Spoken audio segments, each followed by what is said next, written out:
Hi నమస్తే అండి. ఈరోజు మనం సెవెంత్ క్లాస్‌లోని థర్డ్ లెసన్ చిన్ని శిశువు పాఠం కవి పరిచయం గురించి నేర్చుకుందామండి. ముందుగా ఒక చిన్న మాట అండి. నేను చేసే వీడియోలు మీకు నచ్చినట్లయితే గనక ప్లీజ్ సబ్స్క్రైబ్ చేసుకోండి. అలాగే లైక్ చేయండి. ఎందుకంటే ఇటువంటి వీడియోలు ఎన్నో చేయడానికి నాకు ఎక్కువగా ప్రోత్సాహంగా ఉంటదండి. లెసన్‌లోకి వెళ్తే గనక లెసన్ పేరు చిన్ని శిశువు.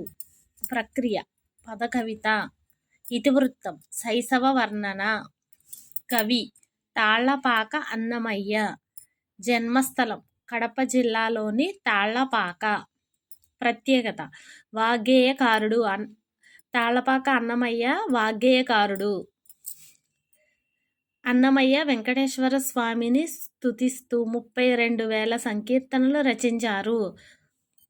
అన్నమయ్య గారు ఈయన మొత్తం 32,000 సంకీర్తనలు రచించారు. ఈయన ఇతర రచనలు ఏంటంటే 12 శతకాలు, ద్విపద రామాయణము, సంకీర్తన లక్షణము, శృంగార మంజరి, వెంకటాచల మహత్యము మొదలగు రచనలు కూడా చేశారు. అయితే వీటిలో కొన్ని అలభ్య రచనలండి.